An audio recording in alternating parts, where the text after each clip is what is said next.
en général, ils savent quand même un petit peu bricoler. Il est jeune, Alors lui, 23 ans. il a décoré son bateau comme une table de restaurant. C'est un Suisse. Ah bah oui, c'est pour ça qu'il y a des croix. Oui. Quelle date il a été construit 2000. 2000, oui.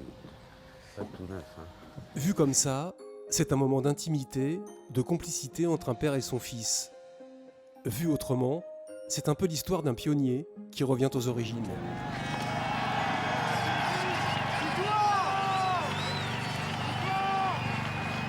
Le 16 mars 1990, il est un peu plus de minuit au Sable d'Olonne lorsqu'une course folle, lancée 109 jours plus tôt, connaît son épilogue. Titouan Lamazou vient de remporter le Vendée Globe Challenge, la première édition de ce qui s'appelle aujourd'hui le Vendée Globe. Et je me souviens de commentaires en disant, les gens disaient, maintenant ils partent avec des bateaux, c'est des bateaux qui sont faits pour éventuellement faire la transat, mais pas le tour du monde. Ils n'arriveront jamais au bout. On avait les mêmes réflexions qu'aujourd'hui on pourrait avoir avec les nouveaux foilers.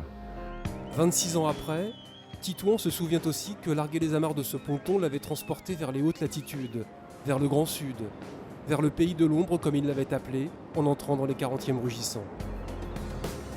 Et quand on rentrait dans la zone des 40e, c'est-à-dire dans l'Atlantique Sud, jusqu'à ce qu'on en ressorte en passant le Cap Horn, moi je me souviens de vivre avec une angoisse permanente, voilà. À cause de la mer, à cause des icebergs et à cause des multiples dépressions qu'on subit tout au long de ce tour de l'Antarctique. À la question de lui demander si aujourd'hui, malgré l'évolution des préparations et des technologies, l'aventure entamée en 1989 est toujours d'actualité, le vainqueur du premier Vendée Globe énonce un principe immuable. Je pense qu'il y a des choses qui n'ont quand même pas changé. C'est un bateau, un gars et de la nature qui pousse le bateau, donc ça n'a pas changé, c'est des bateaux qui vont sur l'eau. La course, même si le parcours plus vite, le parcours est toujours le même quand même.